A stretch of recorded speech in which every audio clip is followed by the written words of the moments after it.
Yeah, still in Andalusia and enjoying it. Now I'm in the little vegetable garden, and here are the tomato plants. A lot of flowers. We're still waiting for a few tomatoes here.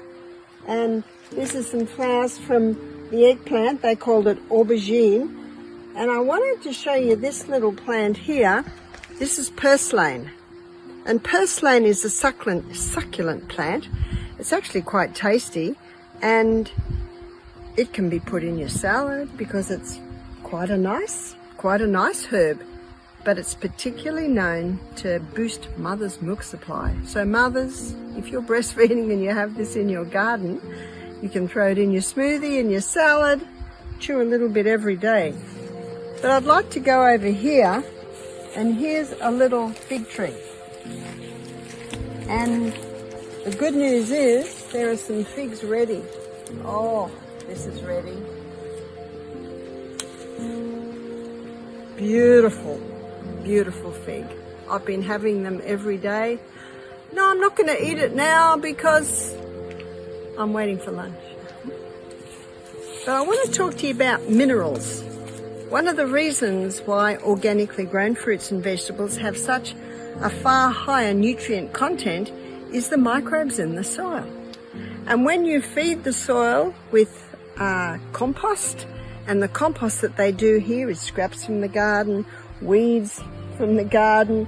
There are some goats and sheep around, and the good news is they're not sprayed, so it's all organic. There's a couple of horses that the neighbour has gathering some horse manure and layering.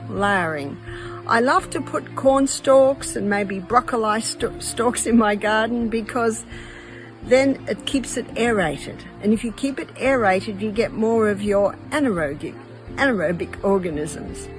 Those microbes are very important for the soil because when you put the compost in, and you can have a little look here, this is nice and rich with compost, and we've got some little cucumber plants just growing up out of it. We'll just put this one over here so we don't tread on it. And it's kept nice and moist because great water supply here, constantly running, is the little waterfalls coming out of the hills and into the pools. Minerals are very important because we're made up of minerals. Dr. Robert Thompson, in his book, The Calcium Lie, he states that the clearest indication of a creator God is seawater because the seawater has the exact same mineral balance and proportion as is found in our body, found in our bones, found in our blood. We need those minerals. And that's why Celtic salt is so important, because the Celtic salt and the Baja salt, they both contain approximately 82 minerals. Seawater has 92, so it's pretty close.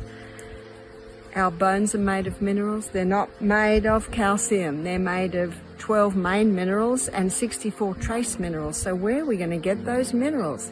We're going to get those minerals from, yes, the Celtic sea salt, yes, from organically grown fruits and vegetables as much as you can.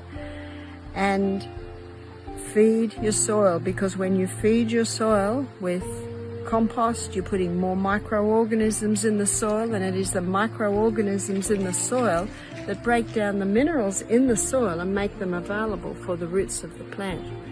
And the more fibre our gut has, the more microorganisms our gut has. And it is estimated that about 70% of our immune system basically is established by our microorganisms. So close to the garden. And I think the best place to learn about health in the body is to start a garden. Start growing your veggies. Start small. Even just get some pots.